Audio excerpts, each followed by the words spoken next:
If you have a smart speaker, you have access to the entire world of NPR and St. Louis Public Radio.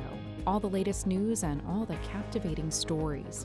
Activate our voices with yours by telling your smart speaker to play St. Louis Public Radio. And welcome to Politically Speaking. I'm your host, St. Louis Public Radio political correspondent Jason Rosenbaum.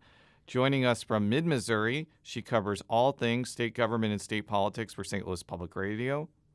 Sarah Kellogg. And joining us in studio, he is the Democratic nominee for state treasurer, Mark Osmack. Welcome to the show. First time on, but this is not my first time talking with you. Before we talk about how you got involved in the state treasurer's race, tell us a little bit about yourself, what you did professionally before you got involved in Missouri politics. Sure. So born and raised here in Missouri, fourth generation Missourian, St. Louis area, graduated from Lindbergh High School. After that, I went and become rich, so naturally I became an English literature major at Mizzou. Made my first million off of semicolons. And then after that, made the best decision of my life and joined the United States Army.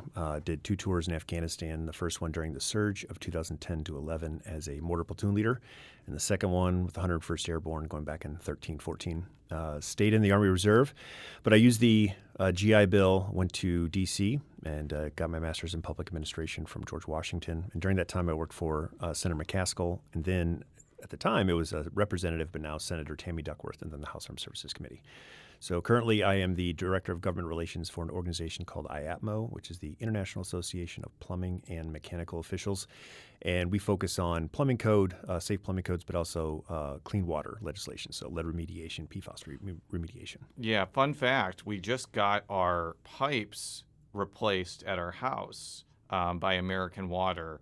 And it is an involved process. They have to dig up your yard, put the new pipes in, put a bunch of dirt and hay over it, and now we have to drink out of a water filter pitcher for 6 months. So I'm sure you wanted to hear that anecdote. I did, and as long as your filter is accredited and appropriately approved, which is what my organization helps prove, essentially that the filters do what they're supposed to do, you'll be good to go. So this is actually your third time running for office. You ran unsuccessfully in 2018 for the 2nd Congressional District. You were running for the 15th Senatorial District, but withdrew before filing.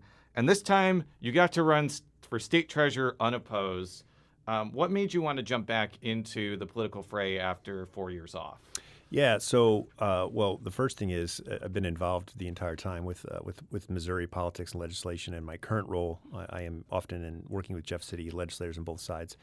But also, I got a call from Russ Carnahan, who is the chair of the Democratic Party of Missouri, and we were looking at the slate and said, hey, Mark, we got an opening for state treasurer. What do you think? And I said, well, since I was 5 years old, I've always wanted to be state treasurer, so that's how it came to be. Really? No, not really. I didn't think so, but continue. Yeah, so that's how it came, and so, but it is, even though it's not the sexiest of roles and what people might think it's just an automatic green light for a purse for the state of Missouri, it is not. There's a lot of decision making and processing and evaluation that goes into it, which is something I am very passionate and interested in. Your opponent, State Treasurer Vivek Malek, was able to win a contested primary by flooding the zone, so to speak, with money. Not only was he able to raise a lot of funds with his political action committee, but he also had the ability to self-fund. How is that reality going to affect your ability to compete? Yeah, we knew that going in, and also, to be honest, we're facing the opponent that we wanted to face. So, there's certainly some questions about where and how that money is coming into play from him, but we knew it was going to be a lot of money flooding the market. I myself received mailers from him, 5 of them, which was just wonderful. But yeah, we knew that going into this thing, but also know that our ideas and our messaging is going to surpass what his is and what his have been, and that's what we'll be focusing on and continuing to go throughout the state of Missouri. Why was Treasurer Malek who you wanted to compete against? For several reasons. First, he's appointed. This is his first elected position. So this is the first time he's up actually on the ballot. So that's one reason. Whereas others, aside from Lori Rook, State Senator Koenig, Representative Cody Smith, have been elected and termed out. So that's one thing.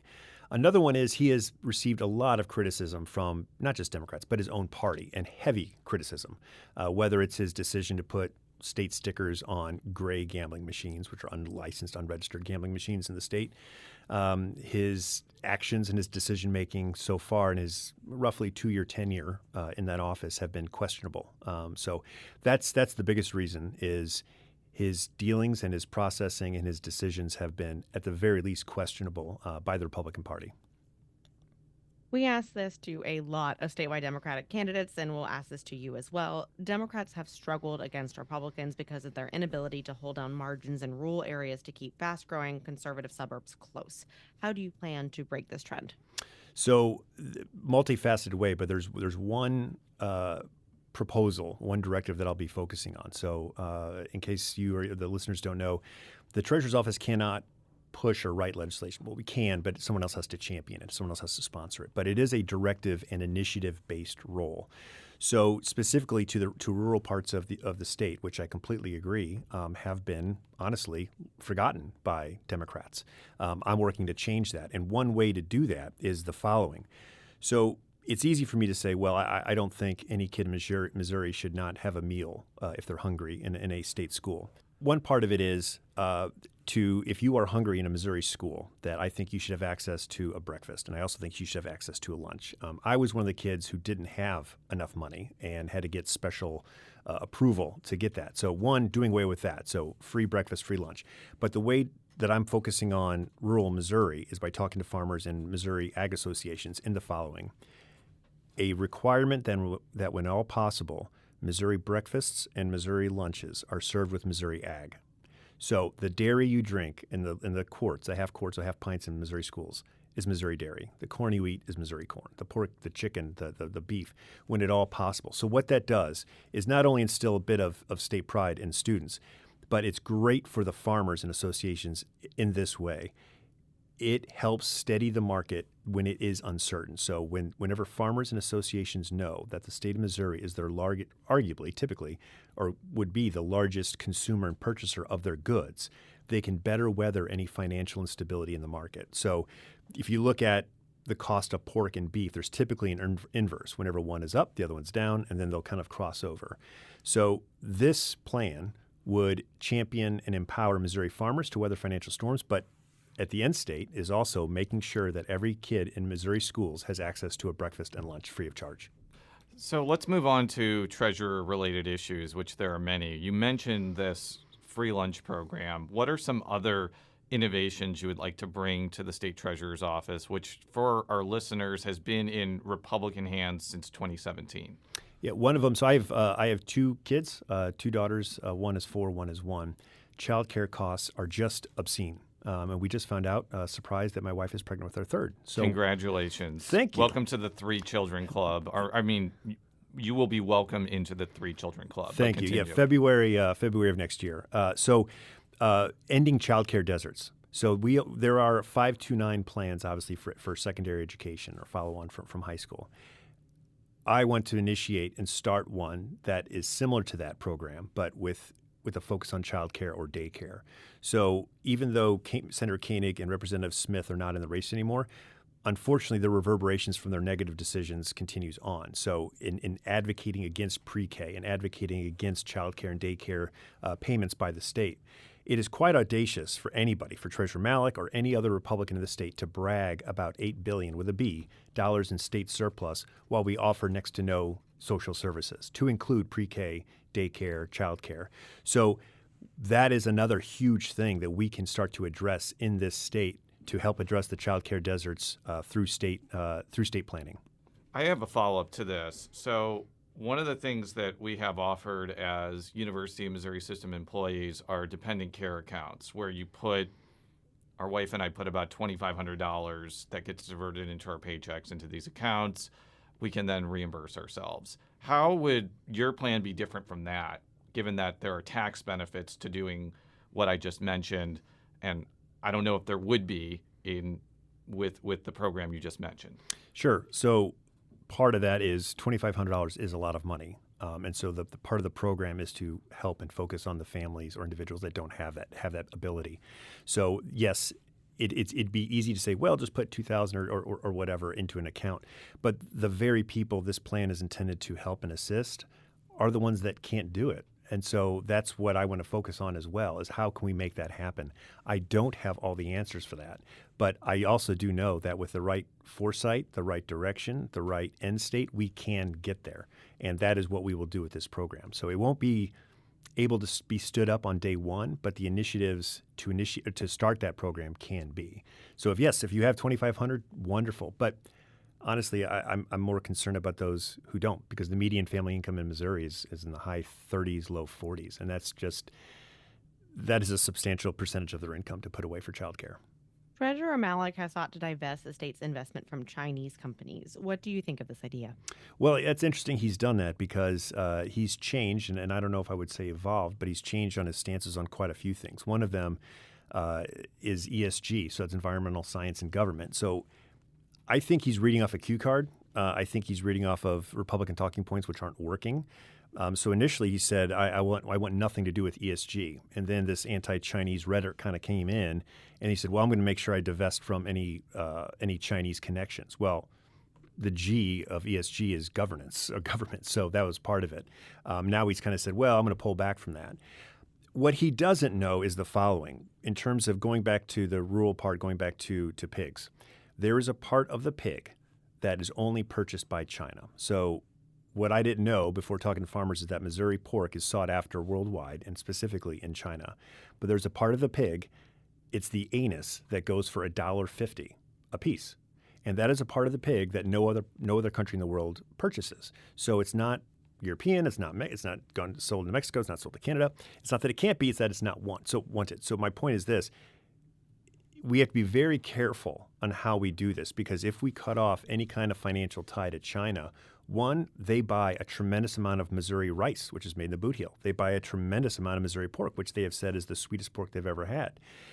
And they buy parts of the pig that only they buy. So if Treasurer Malek can explain to a Missouri farmer why we shouldn't be able to sell that part of the pig $1.50 per pig times however many pigs these farmers have, he has my blessing. But in the meantime, I think there's a way to make this work to where we are not supporting communist nations to the detriment of the United States or our allies, but while also maintaining strong economic ties that benefit Missouri farmers.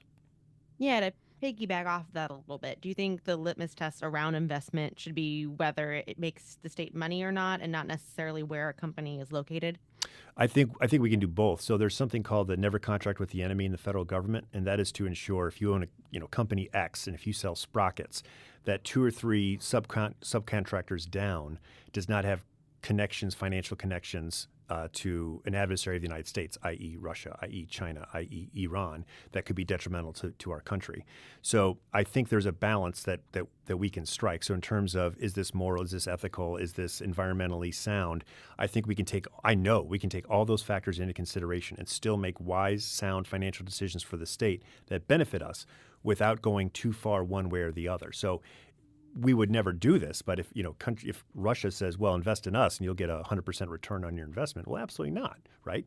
But I think there's a balance between what we can do and where we're at right now, what Treasurer Malek has said. Yeah, and I think this is kind of an interesting precedent-setting question, because there are a lot of countries with autocratic governments that we trade with. I'll just name a few off the top of my head. Saudi Arabia, Singapore is a de facto autocratic government. Turkey is arguably an autocratic government, though probably not as much as those other two. So if you're not going to trade with countries that you mentioned are deemed like adversarial to the United States, do you also have to take into consideration that you're not going to trade with countries that are not democracies as well, but may be allies of us? Right. And so that's where I think some common sense comes in. But that's where I think, unfortunately, it's a bit lacking right now in the current office, and that I hope to bring. I know we can bring to that differently in January. But just to kind of hone it down, we will make wise, sound investments. I personally am conservative when it comes to financial investments. High risk is terrifying when it comes to that. I don't care what the reward could be at the end, but it is gambling. So I will never gamble with Missouri taxpayers' money. But there is also a balance. As someone who's still in the Army, has served 16 years, I know right from right, I know wrong from wrong, and only to deal with those who have the best interests of the United States or allies in mind. A couple of years ago, voters rejected a ballot measure allowing the treasurer's office to expand where it can invest the state's money. Do you think it may be time to revisit that idea, especially since the state possesses a massive surplus that could get a better rate of return? Yes, I'd be open to that. I think with the $8 billion in surplus, which the Republican Party has been touting, which I am suspect of, but come January, I'm interested into actually proving or disproving. But as far as the $8 billion, I think that most immediately should be focused in Missouri, namely teacher pay, of which we are all but dead last, of which, as I mentioned, addressing child care deserts, of which initiating and starting Missouri Ag for Missouri Schools program. So before I get into that, if we have so few services for the people of this state, these aren't freebies. These are services that the state government should be providing. But they have the audacity to say, well, we've got this huge surplus while providing next to no services. And then bragging that they're going to be taking away more in the future. So if our teacher pay is almost dead last in the entire country, and by the way, for listeners' context, the state of Missouri was the first state to have a kindergarten program, the first one in the entire country. We were very highly regarded nationally in terms of academic achievements for K through 12. But as public schools, private can do what they want, but as far as public universities and colleges go, the focus should be on ensuring that Missourians have good K through 12 and pre-K and child care opportunities and very sound and affordable options if you want to go to college or if you want to go to trade school. So whatever that is most immediately where I'm interested in reallocating that surplus. And then we can also concurrently start talking about where to invest the remainder of that. That is a sound fiscal decision. One of the other responsibilities you would have as treasurer is to manage the state's unclaimed property program. What would you like to do with that program to make it better? Advertise it more. And there's an additional part of that I don't think Treasurer Malek is aware of, which I'm sure he's listening. He will be after this, is to return military medals that have been unclaimed by families or lost. So that is something that is ongoing, which I haven't seen any movement on. But as someone who's served for 16 years and had 2 combat deployments and 1 humanitarian deployment to Qatar and Jordan about a year and a half ago, that is another focus that this office will have, is ensuring that when at all possible, military medals that have been lost by families or from moves or left in safety deposit boxes are returned to the rightful owners, next of kin or family members. So yes, advertising that, which, look, he's done. He's been pushing that right before the election, which is not a coincidence, or before the primary. But yeah, we can do a much better job of that. But what won't happen is putting those claims on gray or illegal gambling machines like his office has done. That was going to be my next question. We talked with him about that when he came on Politically Speaking, and I think his rationale behind that is he wants to flood the zone with advertisements wherever people are, but he conceded that it was a mistake and he pulled the decals, which I thought was notable. Just a politician admitting he screwed up openly, I think, is something people should do more of. So what do you kind of make of his overall decision making? And could you just chalk this up to he's a new office holder and he made a mistake and it shouldn't be something that haunts him for the rest of his life, basically? Haunting, no, but I think anybody with any decent common sense would know you don't do that, especially on something that is unlicensed or gray, which is just a polite way of saying illegal. So if that falls under his purview and he's putting stickers on saying, hey, you might have unclaimed property, you might have X number of dollars. I can't recall the exact number, but there was a number on that. There are, I think it was $1 billion. $1 billion on gambling machines, and I forget the representative's, this Republican representative's name. Representative Scott Cupps. Scott Cupps. Yep, he's got a great cowboy hat too in his picture. So do I. I got it from Montana, but that's beside the point. Continue. So he was grilling him in a committee session or committee hearing about this very thing. And I think Treasurer Malek's response was like, look, I'm not here to talk about the morality of Missourians. I'm not a pastor or a priest or a rabbi or anything like that. Yeah, duly noted, and that's what Representative Cupps said as well. But this doesn't even pass the common sense sniff test of, hey, should I put state stickers claiming you might have $1 billion on a gambling machine that is not registered with the state of Missouri? So, okay, if we're going to give kudos that he acknowledged the wrong thing, it never should have been done in the first place. We'll be right back after this quick break with Democratic State Treasurer hopeful Mark Osmack.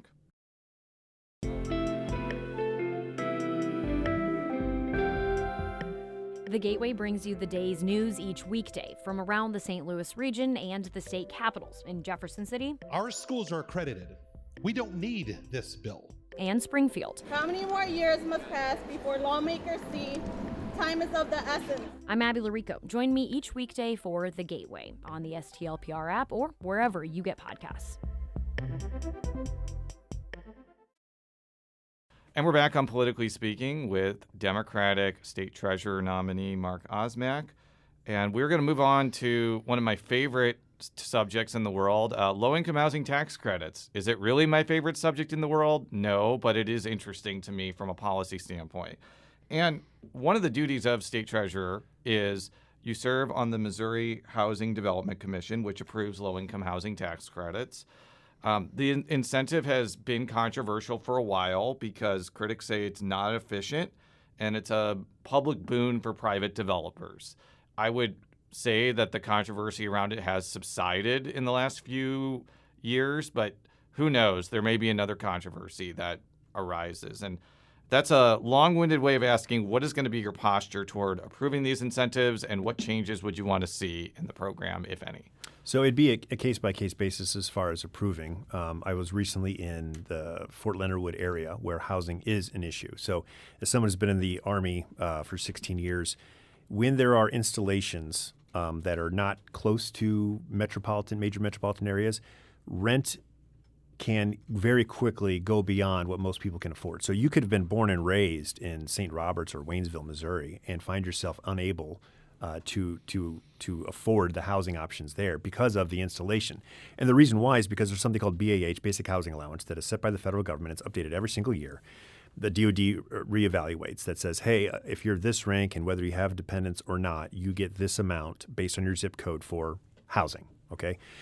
But that kind of artificially inflates sometimes when there's lack of competition, artificially inflates the actual cost of living. So in places like that, I think, yeah, this is a great thing to, one, increase the housing, which will help lessen the financial burden and lessen the artificial inflation for those costs. So it'd be, to answer your question, it would be a case-by-case basis. I don't think it's inherently bad at all, but without competition, costs can very quickly go up and price people out of any kind of housing options. Yeah, and this is a really nuanced in the weeds question, but I think when he was state treasurer, Scott Fitzpatrick was able to get the rest of MDHC, I think I got that acronym right. If not, you can strike me with lightning to redeem the low-income housing tax credits quicker, because before that, it was a 10-year period. I don't think it required a shorter redemption period, but it at least made it possible, so it may not be as costly to the state. I'm not sure if you've really studied that very closely. Every night. Do you think that was a good idea? Would you want to maybe make that more available to potential developers? Yeah, again, on a case-by-case basis, I think, to evaluate that. And so if it's best for the developers, which, full disclosure, I am very much pro-union, and I think all the contracts go through the Treasurer's Office for fiscal approval. But yeah, I think this could be a big benefit for developers and builders in Missouri, which has a trickle-down effect of plumbers, electricians, carpenters, you name it, everything that goes into a house, suppliers, wholesalers, contractors, subcontractors. There's a lot of benefit to this. One of the other duties of the state treasurer's office is administering the educational savings account program. The legislature and Governor Mike Parson expanded the program this last session, and you oppose this program. But what can you do to administratively, constrain it if the program is in state statute? Yeah, good question. So in terms of this, state or school vouchers, they do go through the Treasurer's Office. I am not a supporter of that at all. I understand that there are, again, case-by-case bases or decisions that might have to be made for that. But by and large, taking money away from public schools, taking money away from, I think, what is rightfully every single Missourian is wrong. And again, the arrogance and the pseudo clutching of pearls to say, my God, how bad public schools have gotten whenever they continue to defund them. And we look at the challenges facing SLPS right now in terms of busing and getting kids to schools. I read a few comments on Twitter saying, hey, what about the National Guard in non-uniform, non-military vehicles, obviously, but assisting students get to SLPS? Okay, but the other problem is that we got a lot of them at the border of Texas and Mexico, which is something else I'd like to mention as well. So, Yes, I don't support vouchers at all. Now, what effect that could be, honestly, it might just be slowing the process down. If it goes to the AG's office, so hopefully Elad Gross is elected AG, then we have a different discussion. But if it is the incumbent, Bailey, then that's a different thing. But I will oppose them, and I will fight them and slow them down to the best of my and the office's ability to ensure that every single penny that's due to Missouri's public schools goes there and is not diverted through a cloak and dagger program like a Most Scholars account. I think it's about 1,200 students or 1,200 scholarships or so that right now are being tested.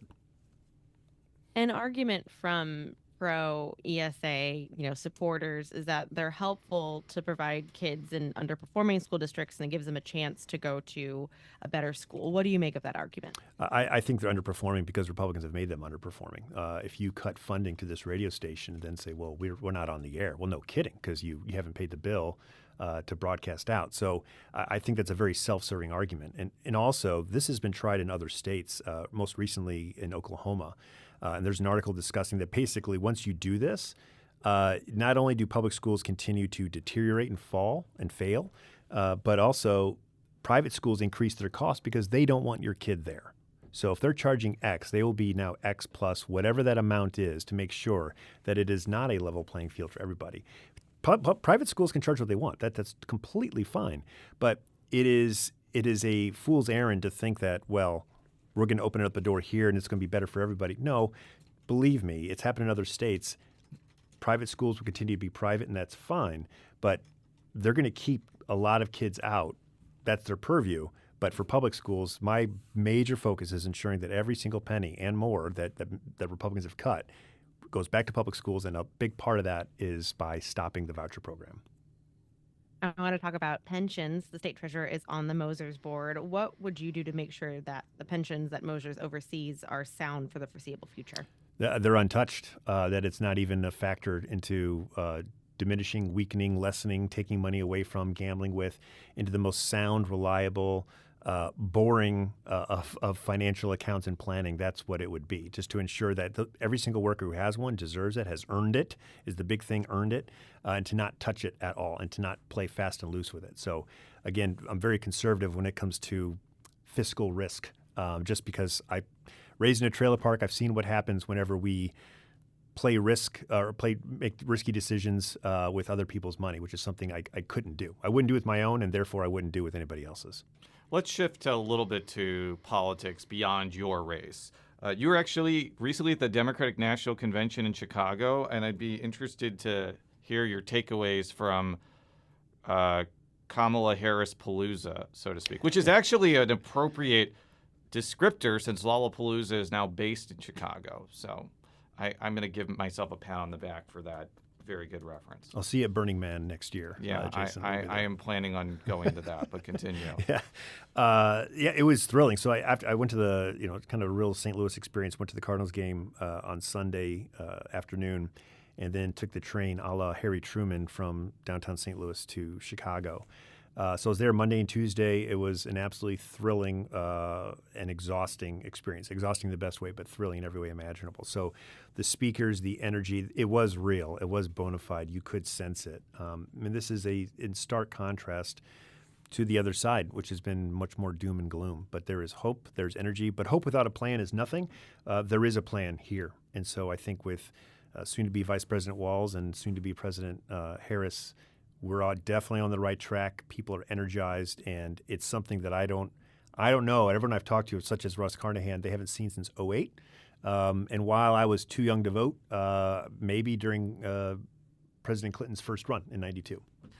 How do you think Vice President Harris and Governor Walz will do in Missouri? I don't think even the most optimistic Democrats here think that they're going to win the state.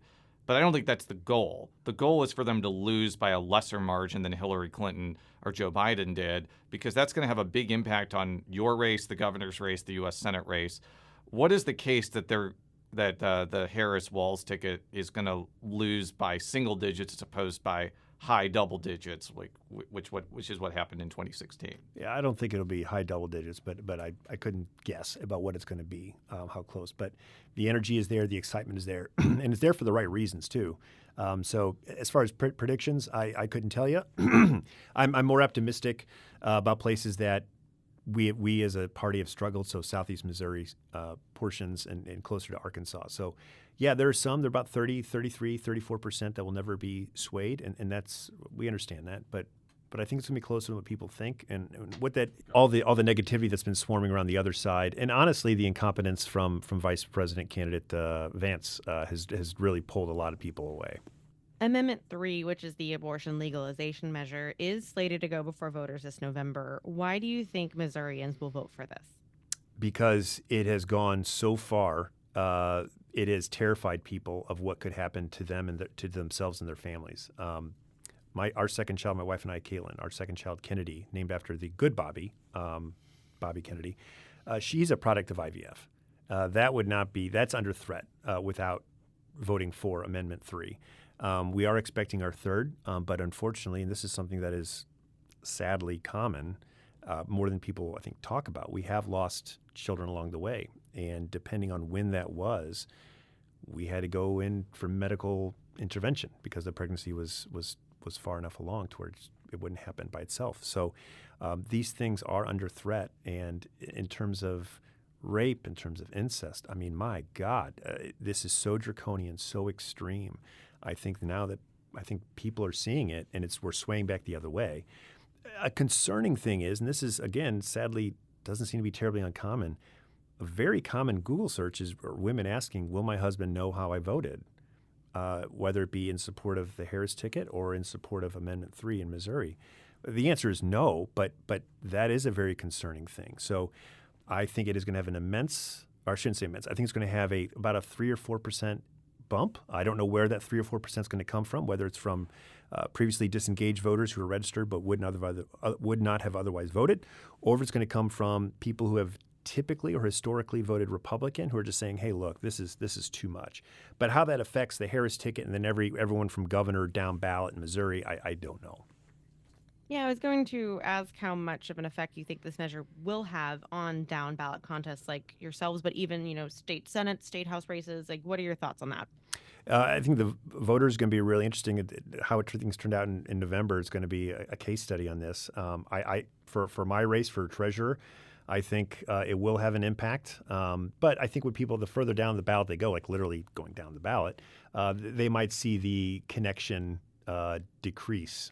But Missouri's interesting in that we'll vote for pro-marijuana legislation. We'll vote for pro-union legislation. We hopefully will vote for pro-Amendment 3, but then still vote for very conservative or far-right state members who will commit themselves to dismantling the very thing the voters have pushed through. Well, perhaps very conservative Republicans enjoy an edible before going to bed. Yeah. We don't know the answer to that. But nevertheless, I do want to talk about another race where I think the abortion initiative could have an impact, and that's the U.S. Senate race between Lucas Kunce and Josh Hawley. So Kunce has really put together an impressive campaign, not only 2024, but in 2022 when he lost to Trudy Bush Valentine. It's been well-funded. It's been very disciplined message-wise. You were at the state fair and got to witness the Hawley Kunce Sedalia skirmish. I think a video that you posted was actually on MSNBC, if I'm not mistaken. It might be close to 2 million views now. Crazy. Yeah. Well, first of all, before I ask about that race, what did you make of that confrontation? There have been some people who are like, well, I'm from New York, and that wasn't really a confrontation. But it was unusual, and I'd be interested to hear your perceptions of it. Yeah, I was sitting down having breakfast at the governor's breakfast. So for listeners, there's this massive pavilion and just lines set up kind of like military style. You go through, it's a buffet style line.